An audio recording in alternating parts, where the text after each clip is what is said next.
choque, o intervalo de 2 choques consecutivos de elétron na rede.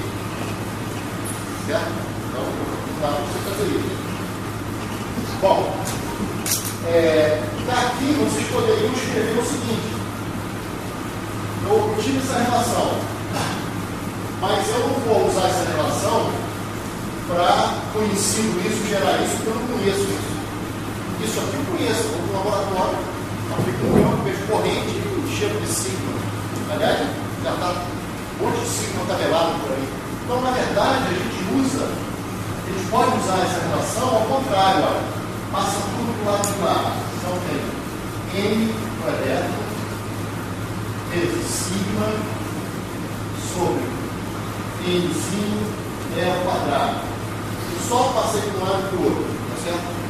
Se vocês colocarem os valores do cobre, vamos substituir aqui os valores que eu botei no quadro livre. Então, para o cobre, nós temos, estou querendo estimar esse tempo que está aqui pelo nosso modelinho. Para o cobre, nós temos massa do elétron é essa daqui, ó, 9 vezes 10 a menos 31 kg. Sobre o Nzinho, eu já tinha posto 4 para o cobre, era 8,5 vezes 10 a 28, 1 sobre metro cúbico. Carga do elétron, 1,6 vezes 10 a menos 19 quilômetros, tudo isso ao quadrado. E sigma é 1 sobre ρ, certo? Condutividade é 1 sobre resistividade. Eu botei no quadro alguns valores de resistividade. Então, 1 sobre, e a resistividade do cobre foi uma das primeiras que eu botei. E, aliás, foi acho que uma das únicas que eu gravei, que era em torno de 1, alguma coisa vezes 10 a menos 8 ohms vezes metro. Então, eu tento substituir esses caras todos para o cobre. E aí vocês vêm aqui e brincam com essas potências de 10. 28, isso aqui vai menos 38, dá menos 10, vai lá para cima com mais 10, aqui é menos 8, vai para cima com 8, 10 com 8, 18, com menos 31, dá menos 13. Dá 10 a menos 13 segundos, e aí tem que ajustar esse cara um pouquinho superior a 1, esse cara daqui é 2,5, 2,56, tem esse cara daqui, vai dar alguma coisa, eu vou botar a resposta, então, mas, porque a gente já viu que deu 10 a menos 13, que é alguma coisa do tipo 1 sobre 3, 1 sobre 4, tá certo? 1 sobre 4 é 0,25. Vou escrever como 2,5 vezes 10 a menos 1, isso daqui dá o valor, esse valor aqui, aproximadamente isso daqui, 2,5 vezes 10 a menos 14 segundos. Só para ter uma estimativa numérica. Então, o nosso modelinho está fornecendo para o cobre, metal tipo, esse valor que está aqui. Quer dizer, a média, o intervalo de tempo médio entre duas colisões é essa daqui. Aí vocês podiam perguntar, e o caminho médio, chamado livre caminho médio? Livre caminho médio é você calcular quanto que cada estudante caminharia, na média, entre duas colisões com as cadeiras do jato. Aqui seria a distância percorrida média entre duas colisões pelos elétrons. Ora, o que a gente precisa fazer? Eu tenho tempo médio. Eu sei a velocidade dos elétrons. Agora é aquela velocidade grandona. Sei. Eu já tinha estimado tanto classicamente, feito um comentário sobre quanticamente, dizendo que era maior até. Cara, é só multiplicar V vezes delta T, certo? Então, tendo esse valor, a gente vai obter uma quantidade muito importante, que é o chamado livre caminho médio. Então, o livre caminho médio é isso, é a distância média percorrida pelos elétrons entre duas colisões. Então, a gente vai escrever assim, ó, L de distância, né, é igual a, aqui para ter uma estimativa, eu vou colocar a velocidade quadrática média, que era a raiz quadrada do V ao quadrado do elétron, só para ter uma estimativa, vezes o intervalo de tempo médio entre duas colisões.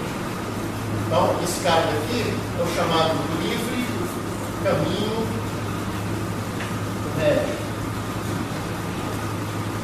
No caderno aí vocês colocam distância média percorrida no caderno dos elétrons entre duas colisões sucessivas. E nós vamos calcular, contar esse cara aí. Então a gente tem o seguinte, esse livre caminho médio é aproximadamente, a gente já tinha estimado esse cara, está no quadro que estava no início da aula, 1,2 vezes 10 a 5 metros por segundo, vezes, agora eu vou botar o valor médio desse tal, que é 2,5 vezes 10 a menos 14 segundos. Ou seja, esse R está dando aproximadamente quanto? 5 por menos 14 dá menos 9. Tá certo? Menos 9, aqui deu 3. Então deu 3. 3 vezes 10 a menos 9. Eu vou botar 30 vezes 10 a menos 10. E 10 a menos 10 é antes. Então, isso aqui deu 30 antes. Antes não, é 10 a menos 10. Antes é igual a 10 a menos 10 metros. Isso se eu usar essa velocidade daqui, que veio pela física clássica. Na verdade, nós deveríamos usar, ó, botar uma observação aqui, ó. Na verdade, usando a velocidade de Fermi, a velocidade de Fermi era a velocidade dos elétrons que vem do cálculo quântico. Ele era uma ordem de grandeza a mais. Lembra? Eu escrevi como pobre, eu escrevi como 1,6 vezes 10 a 6. Se vocês jogarem 1,6 vezes 10 a 6, vocês vão encontrar que esse livre caminho médio é aproximadamente 400 anos. Muda uma ordem de grandeza. Se é 400, 380, isso aí não é o mais importante. O importante é que tanto 30 e mais ainda 400 anos é muito maior do que o esperado. Por quê? Vou dizer por quê. Eu não tinha dado uma informação para vocês, acho que era pertinente agora, que o espaçamento médio da rede, no caso do cobre, é de 2,6 anos. Então, eu vou botar isso no quadro e vou pedir para o Pedro comentar o resultado, tá bom? Então, eu vou botar esse valor aqui, ó. Espaçamento médio da rede no cobre. Tudo que ele está fazendo no cobre é aproximadamente 2,6 anos. Qual é o comentário que vocês fariam?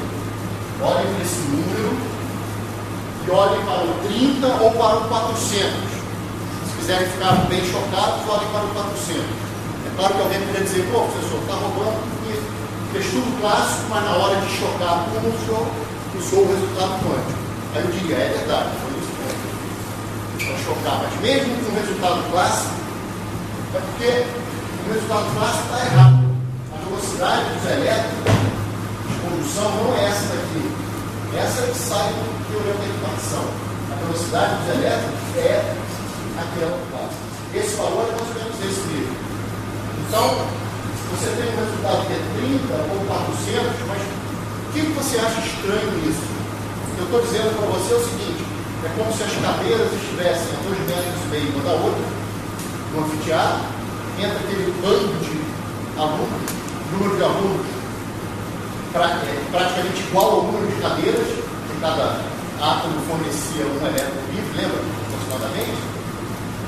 E aí eu estou dizendo que nessa confusão de número de alunos igual ao número de cadeiras, você vai esbarrar em uma cadeira e depois só vai esbarrar em outra, para chocar mais de 400 metros depois.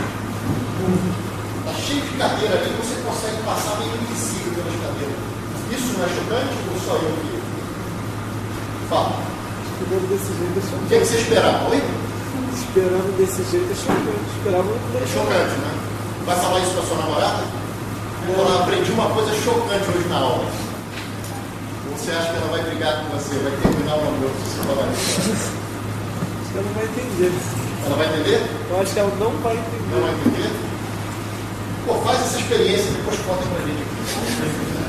Mas tenta explicar direito. Então, ó, o que a gente observa?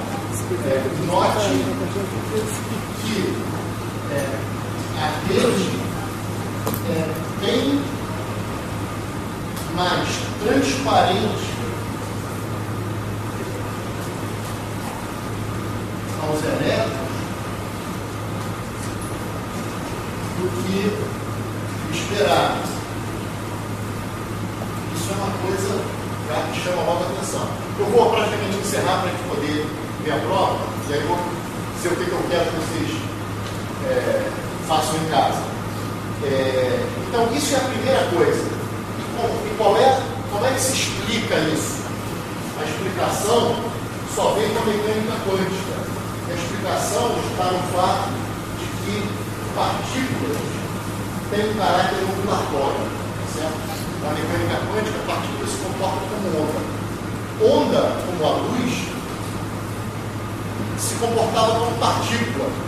Isso no início do século passado, um efeito fotoelétrico. Lá o Einstein, em 1905, ele explicou o efeito fotoelétrico pensando na luz como partícula, que são os chamados fótons, como se fossem pacotinhos de luz, pacotinhos de energia. E que a energia desses fótons ela é proporcional à frequência. Então, tem lá todo um estudo bacana, porque é o efeito fotoelétrico, e já sugeria que luz se comportasse como partícula. Mas veio um cara, um francês, em 1923, que do nada, chamado Louis de Broglie, ele falou, se luz se comporta como partícula, só que tinha indícios para isso. As partículas, como elétrons, também se comportam como onda. Não tinha nenhum motivo para isso. Ele apenas quis que houvesse uma simetria. Isso se chama dualidade onda-partícula. Então, de fato, e anos mais tarde se comprovou isso, que partículas também sofriam efeitos de difração, de interferência, coisas super estranhas aconteciam com partículas. Por exemplo, se você pega uma metralhadora e as balas são com partículas, está num desses buracos, você vai ter um monte de balas mais ou menos por aqui. Está no outro, vai ter um monte de balas mais ou menos por aqui. Nos dois, você vai ter a superposição disso daí. Só fazer esse experimento.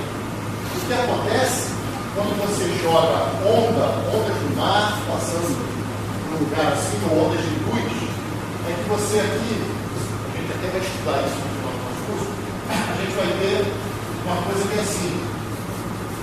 Isso aqui seria um eixo de intensidade luminosa. Aqui seria escuridão aqui muita luz. Mesmo não tendo estudado isso, vocês já ouviram falar de interferência e já viram franjas claras e escuras em alguma situação, no enfoque, no filme ou em algum laboratório. Então, o efeito de interferência é um efeito para onda. É como se você tivesse. Esse cara, você não tem as franjas, você tem um troço mais ou menos assim, um máximo só. No outro, a mesma coisa. Quando você abre os dois, vocês têm claro escuro. Numa frase assim de efeito, você pode dizer que interferência é luz mais luz igual a escuridão. Só para chocar, né? É que há uma redistribuição de energia, você tem escuridão, luz. Beleza. Isso todo mundo sabe desde muito tempo. Não tem problema nenhum. O curioso e chocante, completamente chocante, é você, em vez de luz, mandar elétrons. Aí você fala, bom, elétron vai acontecer com as balas da metralhadora.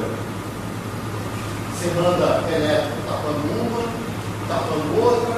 Quando você abre as duas, você vai esperar montinhos aqui e aqui. Só que se você fizer isso com elétron, acontece uma coisa muito interessante. que é o seguinte: no anteparo, cada vez que você manda um elétron, você pode mandar nesse experimento, você pode mandar um por dia, se você quiser, para ter certeza aonde esse cara bateu. Ele, quando bate no anteparo, ele dá um clique em algum lugar.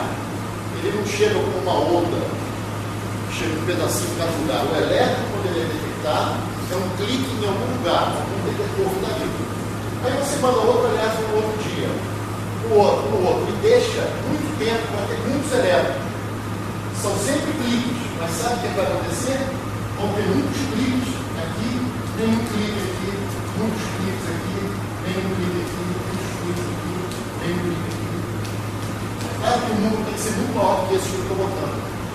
Ou seja, embora ele seja detectado como um clique, como uma partícula, por custo isso é algo localizado, a curva de número de elétrons ao longo do anteparo tem um padrão de interferência. Então, de alguma maneira, tem uma onda associada ao elétron. O elétron, quando ele passou pela fenda, ele passou como onda. Quando ele é detectado como uma partícula. Essa onda demorou muito tempo para o pessoal interpretar o que era. Ela era uma onda de probabilidades. Então, uma coisa bastante complicada. Não é à toa que a mecânica quântica demorou muito para ser bem estabelecida. Pois bem, só para terminar a aula aqui, a explicação quântica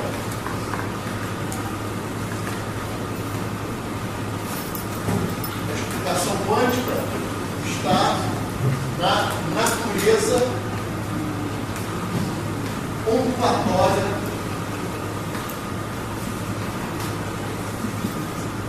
do elétron. Leiam o livro tem uma discussão belíssima. Eu vou botar uma lista para vocês. A lista, na verdade, é muito pequenininha, uma página só. Ela é um roteiro da aula de hoje, em que eu não fiz na aula de hoje, que é para vocês lerem o livro, ok? Depois eu deixo claro o que eu posso ou não cobrar na prova, porque tem muita coisa aqui. Só deixar esse desenhozinho aqui. Me permitam só fazer mais um desenho, que é uma brincadeira aqui, mas é um desenho feito numa palestra de mecânica quântica de um cara que faleceu há 10 anos, Victor Weisskopf, um cara sensacional. E ele desenhou o seguinte: imagine que vocês chegassem numa estação de esqui, e aqui tem umas árvores, lá na neve, e você olha, você vê que um esquiador, quer dizer, seria uma marca aqui, e você vê isso aqui, ó. Você vê essa marca aqui, aí você vê essa marca aqui. Vocês vão achar super estranho, né? Não marca de esqui assim. O que vocês fariam? Bom, eu acho que eu ficaria olhando ali para falar: peraí, deixa eu ver como é que o esquiador passou por ali. Porque não tem nenhum esquiador grudado ali na árvore, que tentou, né? Então eu ficaria de olho. Só que se vocês olharem, o que vai acontecer?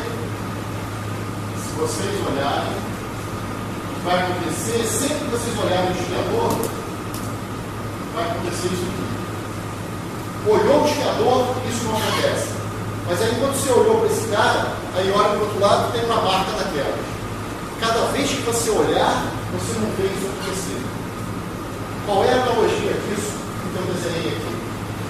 O que eu desenhei foi algo, isso aqui é como se o elétron, que seria uma espécie de esquiador, passasse pelas ruas, como uma onda, né? Claro, eu vou tentar descobrir por onde ele passou. Se vocês fizerem detetores aqui, para saber por onde o elétron passou, se foi pela fenda 1 ou pela fenda 2, cada vez que um elétron for detectado, se apitar esse detetor aqui, significa que passou por aqui. Nunca apita ao mesmo tempo. Se você for medir, ou ele passa por aqui ou por ali. Mas quando você mede e desfogar, esse que eu mandei na segunda-feira, que ficou aqui, passou pela da esquerda. Se você detectar todos eles, não vai aparecer o padrão de interferência. Vai aparecer o que acontece com o metralhadora. Resumindo, embora, gente, a natureza é assim. A gente pode não gostar, pode ficar impressionado. Ela não é como a gente quer que ela seja. Ela simplesmente é do jeito que a gente investiga. E verifica-se que cada vez que você detecta um cara que passou por aqui ou por ali, esse cara não vai participar do padrão de interferência. Se você conseguir detectar todo mundo que você joga por onde passou, não vai ter claro escuro, claro escuro. É a analogia que esse cara fez no início da palestra dele. Quando você não olha, acontece isso daqui. Se você tentar descobrir se veio pela direita ou pela esquerda, olhando, você vai ver alguém ou pela esquerda ou pela direita. Mas esse alguém não vai exibir aquele comportamento estranho. Isso aqui é uma maneira hiper curta. Quer dizer, a mecânica quântica demorou décadas para ser criada. Então, não vou eu aqui dizer que isso resume a mecânica quântica, mas no certo sentido, cara, isso aqui tem tudo a ver com mecânica quântica. São coisas desse tipo que vão conseguir explicar várias coisas interessantes que a gente não conseguiu explicar com o modelo clássico. Mas pelo menos a nossa brincadeirinha gerou a lei de Ohm, gerou uma relação entre sigma e aquele valor médio do tal. Já foi muito interessante. Mas existem várias outras limitações que estão explicadas no livro, e eu queria só dizer mais uma coisa, que esse caráter, esse mesmo caráter ondulatório, para isso que eu falei isso aqui, já ia me esquecendo de dizer, esse caráter ondulatório é que faz com que os elétrons passando por uma rede cristalina vejam, a rede seja mais transparente para eles do que você está imaginando. Isso é porque eles são uma onda. Se vocês pensarem em uma onda e fizerem as contas, vocês vão ver que esse nível de caminho médio é muito maior do que o espaçamento da rede. Se a rede for, quanto mais perfeita for a rede, mais transparente ela é do que uma onda. Se ela pudesse ser rigorosamente periódica e perfeita, os elétrons não se espalhariam pela rede.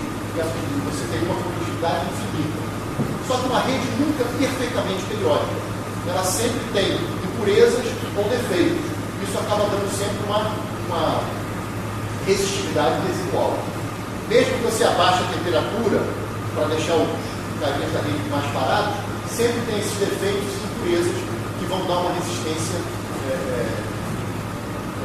desigual. É claro que tem um fenômeno chamado supercondutividade, que é uma outra história.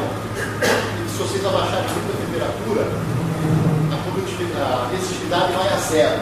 Isso foi descoberto em 1911 e é um tema fascinante, mas também não dá tempo de a gente descrever aqui. Então, eu vou passar uma lista pequena, mas que é um roteiro de estudo para esse capítulo. Eu ainda vou precisar falar 10 minutos desse capítulo na aula que vem, mas a aula que vem é o capítulo 7, inteiro.